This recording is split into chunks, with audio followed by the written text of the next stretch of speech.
If you've ever been disappointed by the masking tools inside of Luminar Neo, stop and watch this video now.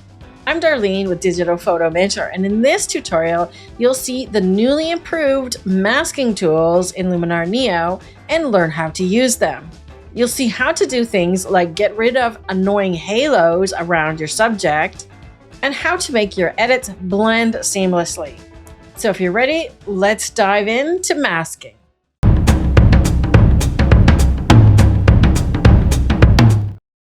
The first thing I want to show you is the problem. So I want to make it really obvious as to what I'm doing. So I'm going to darken the exposure here and just dial the saturation down a little bit. So what I'm looking at is I want to use the brush in the mask tools to show you the new refinement options. So when we go to masking, we can use a brush, and I'm purposely going to use a brush with a hard edge. So softness at 0. Set to 100% strength, just so you can see exactly where I'm painting, right across the middle of the sky. Now, as you can see, it's a harsh, sharp edge, and we can see exactly where I've painted. Now, when we go back here, anytime you see this little arrow or triangle, it means there's either something back that direction or underneath if it's pointing down. To get back to all the masking tools, just click it. And then notice there's another one here pointing down. Open this section called Mask Actions at the bottom of the tool. You'll see this on any tool that has masking. Now, besides the familiar buttons, we also have two sliders, Feather and Shift Edge. Watch what they do.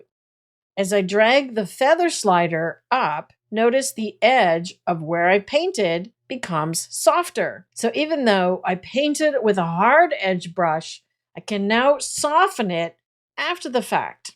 If we go to Shift Edge, this will make the mask larger or smaller. To the left will be smaller, like so, and to the right is larger.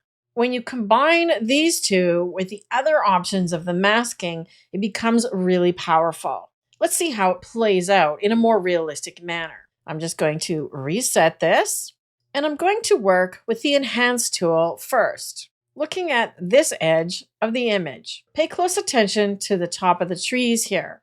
I'm going to take this to extremes, and then I want to mask it to just the trees. So I'm going to use Mask AI and choose Flora. Now at first glance, with the mask turned on, it actually looks pretty good. I'm going to select the water as well. But when we turn the mask overlay off, look at the issue. Let me zoom in. Now we see the problem. Luminar has found the edges of the trees, but because it has a complicated edge and some things are transparent, it's not perfect. Now watch what happens when I use these new sliders. Feather, da da da da. Just like magic, your halo is gone. Likewise, I could choose to shift the edge down into the tree line.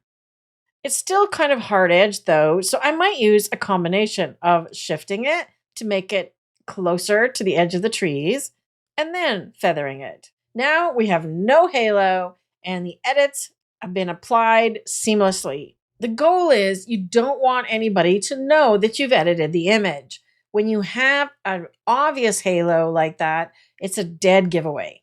Subjects like this, where you have something dark against something light, where there's a clear outline like trees against a plain blue sky, is often where you'll get a halo. So use these new sliders to resolve the problem. Let's say I want to darken the sky on this sunflower image. So let's do that and mask it using Mask AI once more, this time just to the sky. Let's see how close it got. It's not bad, but when we zoom in, we can probably see some slight imperfections and a slight halo. So let's just feather the edge a little bit, shrink it in. Oops, notice I did shrink, but because I was masking to the sky, it went the wrong way. The sky mask got smaller. I want it to go the other way, in this case, larger and expand out to get the edges of the flower. There we go. So pay attention to what thing you have masked. Notice when I shifted the edge this way, the mask itself gets smaller. So it covered less of the area up close to the flower. When you shift it to the right, the mask gets bigger and covers a larger area. Now it's overlapping onto the sunflower. So that might not be what I want either. So we have to find the place where it blends seamlessly. That looks good to me. In this example, I'm using Develop to brighten the car. So I'm going to choose Mask AI and Transport. Once again, it's gone a little bit outside the lines. So let's see if we can use the sliders to solve the problem. I can shrink the mask in a little bit and feather it. And although it is now improved, we still have some spill over here. So keep in mind that it may not solve all of the masking issues, but it's going to help you get a lot closer. In this image of the duck, I want to sharpen him a little bit. So I'm going to use Details, but I don't want to sharpen the background because what's happening is it's adding a lot of noise. The bird can take the added detail because he's got lots of texture, but we don't want it on the background. So let's mask it, this time using Object Select. Once again, this is another mask that gets pretty close, but it's not perfect, especially when you have something that is transparent, potentially like a flower or foliage, and wings like this that are kind of irregularly shaped. So you can see the mask isn't quite perfect. It's missed part of his feathers here and part of his head. So we can actually expand it a little bit and then feather it. Now I've got the entire bird, even though it's going outside of him a little bit, I'm not too worried about that area. I just wanted to make sure that most of the background isn't being sharpened. Now we can see in the before and after, it's just the bird. So just know that your mask doesn't always have to be perfect or precise. In this case, it works just fine to be a little bit outside the boundary of the bird. In this image of the cat, I want to apply Enhanced Structure AI just to his fur. So let's mask it using Object Select once more. In this case, I might have to do a couple of selections to get the whole cat. See how it's missing this area in the middle? I still got a strip right down the center that's not masked. So let's see if the sliders can solve that. Show the mask, let's feather it, and expand it just a little bit. Et voila, we've solved the missing bit in the middle. Once again, it's going ever so slightly outside of the cat, but I'm not too worried about just that sliver around him being structurally enhanced. Next, let's take a look at something more complex, a subject that has a less defined outline. In this portrait, Luminar may have a hard time defining the edges. So let's see what happens. Once again, I'm going to use Structure, and I want to apply it just to her hair. So I want to get it on her hair, not on her or her face or the background. So once again, I'm going to use Masking, and this time I'm going to use Mask AI first to get the person, and then I might try Object Select to subtract her face and her shirt. Notice it's gotten a little bit over here in the background as well. And I could go back with a brush and just quickly erase that if I want to. And then, of course, we're going to use the new sliders. So I can see myself using these on every mask. Let's show the mask. You can see that it, again, is really hard edged down at the bottom here. So at the very least, I'm going to soften it because it's also very well defined here around her face. So soften the edge, make it blend a little bit more, and I'm going to make it a little bit smaller because I don't want it anywhere near her face. So I'm okay if it doesn't get the edges of the hair. I'd rather not be on her skin. Let's crank this up even more and give her lots of texture in her hair. Now we can see the before and after only applies to the hair. So what do you think of the new mask refinement sliders so far? I think they're a great improvement. If you've tried them out already, tell me in the comment area below what you think. Did they live up to your expectations? Let me know what you think. On this image of the old pocket watch, I want the highlights to have a bit of a glow. So I'm going to use Orton Effect, which is one of my favorites. And then the masking tool that I'm going to use this time is the Luminosity mask. So I'm going to dial it down to approximately where I want it on the highlights and a bit on the midtones, like so. That's not bad. Now remember, we still have the option of feathering it even further. So previously, if you went back to the luminosity tool and tried to feather it, it starts over again. You can't just go from where you left off. So if you liked what you did and you don't want to touch that, come down here to the sliders and either shift it or feather it or a combination of both. You see how I can contract the effect or expand it without having to revisit the luminosity masking tool. Let's take a look at another example using color masking.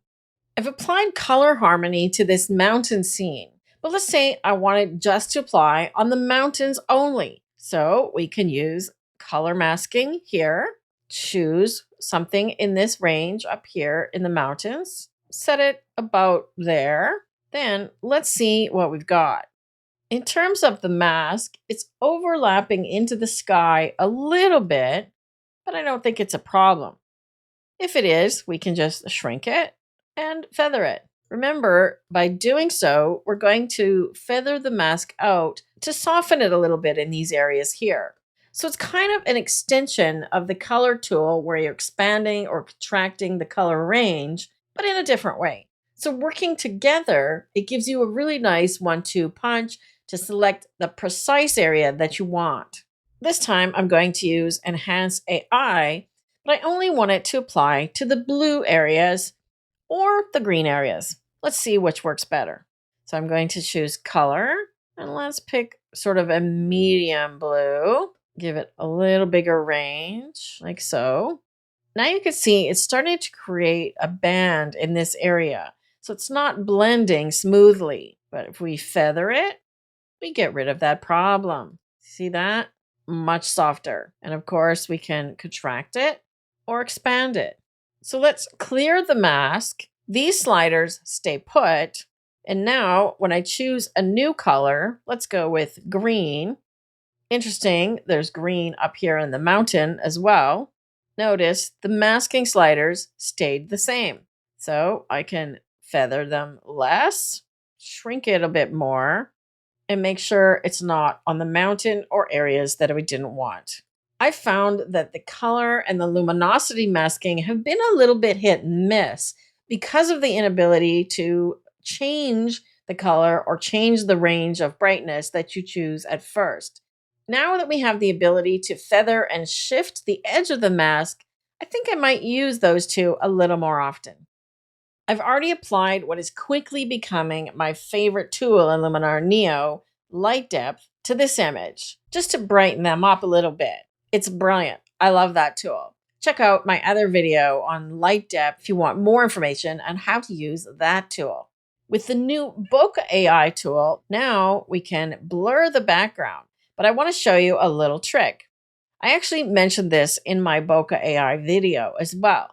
If I bring the blur all the way to the bottom, meaning the entire image is blurry, including them, now I can use masking and Mask AI to bring them back into sharpness. So I'm going to do human, and then of course I just need to invert it. But let's take a look at the mask. Once again, we have that halo problem. When I zoom in, you can see it hasn't gotten the edge nicely by her hair or his hair up here. So let's use that feather slider first. And then I can make the mask a little bit larger. So it's going to come into the edge of them a little bit. It might give his arm and his back a little bit of a soft glow. Let's see how that looks. If I like the edge glow, we can keep it there. Otherwise, I might shrink it a little bit and go the opposite way. Watch out for things like this, where you start to see a little bit of sharpness around the edge. Play with these two sliders to find the right combination. Now I have a really soft glow around them. I'm fairly happy with that. So do you see what I did there? I use the blur as close to them as possible. Then I mask them back out. It might need a little bit more refinement, or I could just pull it back a little bit. But notice how I get more blur that way than if I have it here. So I want to get maximum blur and make sure that I cover them with the mask. So there you have it. Masking refinements in Luminar Neo have taken it to the next level. I, for one, am really excited to see where Skylum takes Luminar Neo next. Remember to leave a comment and let me know what you think of the new masking improvements.